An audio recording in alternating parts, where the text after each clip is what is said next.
Making a great 2D platformer is not as easy as it seems. So many developers have spent the last 3 decades trying to recreate the fun and excitement of all those old 8 and 16-bit games, with so many of the attempts falling way short of expectations.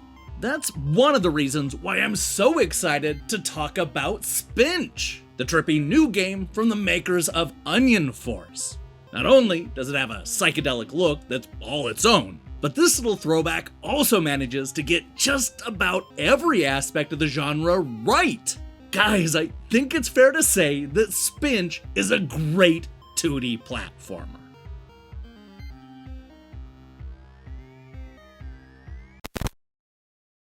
Now, when I tell you that colors are real jerks, you're probably gonna look at me weird.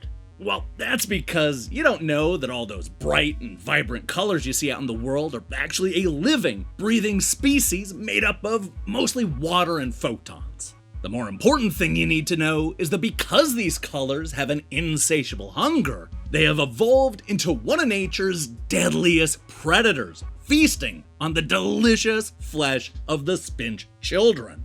You play one of the full-grown Spinch parents who refuses to let their offspring be gobbled up by all those evil colors. It's your job to run and jump through 6 different worlds, each of which has a specific theme and 4 different stages to complete.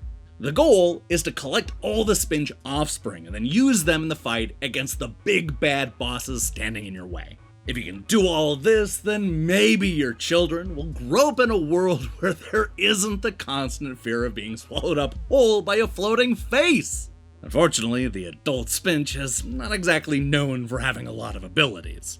Beyond the typical running, jumping, and climbing, their only other move is to dash forwards and backwards. This gives the game a unique feel because so much of the gameplay involves using the dash as a way to run or even as a second jump. All of which can be combined into one fluid motion that has you traversing the levels in ways you didn't even think were possible. There's a nice learning curve to the action, and the fact that everything controls so well makes the game a real delight to play. But don't let the simplicity fool you, because you're gonna need to master the gameplay if you're gonna beat those harder stages.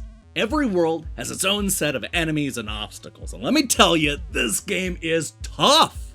From dashing over ice, to swimming through pink water, to climbing up wooden faces, Spinch throws a lot at the player. And just when you think you've seen it all, there's a floating pill monster overhead throwing flash bombs down that'll kill our hero instantly if they aren't hidden under cover.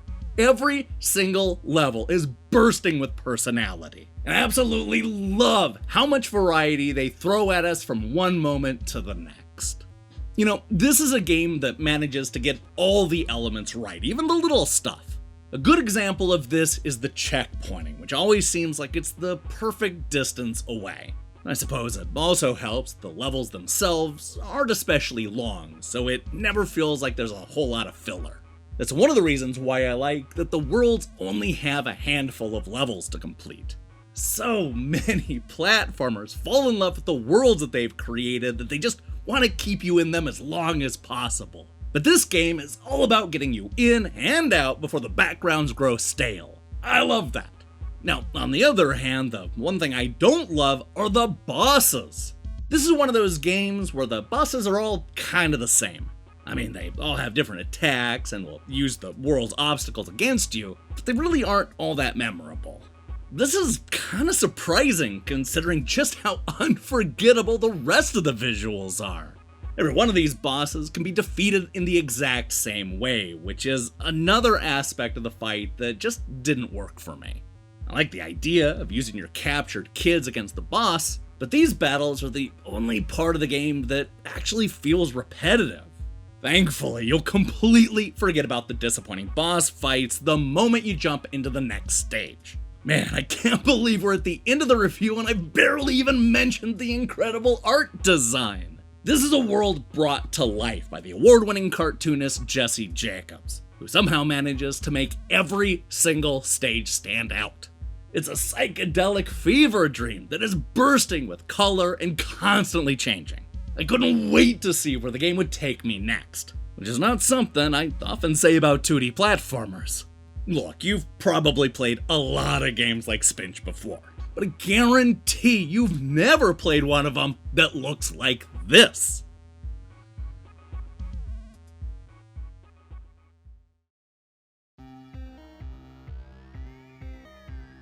One look is all you need to know that Spinch is not like most side-scrolling platformers. This is not only a well-paced game that is constantly throwing new ideas and new enemies at the player, but it's also one of the most visually striking games you're gonna see this year. Best of all, the precise gameplay and expertly crafted level designs will remind you just how much fun this genre can be.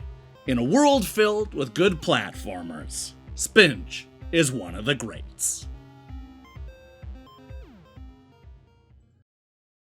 Hey, thanks for watching our review. If you liked what you saw here, then you should know that we post new reviews and features almost every day. Now here's the question I have for you. What platformer has the coolest art style? There's so many games with distinct looks, so I'm sure you won't have too much of a problem thinking up a favorite. Let me see your picks in the comments below.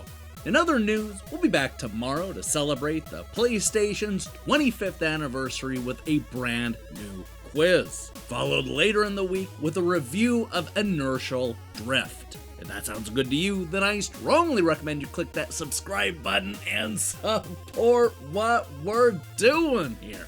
Until then,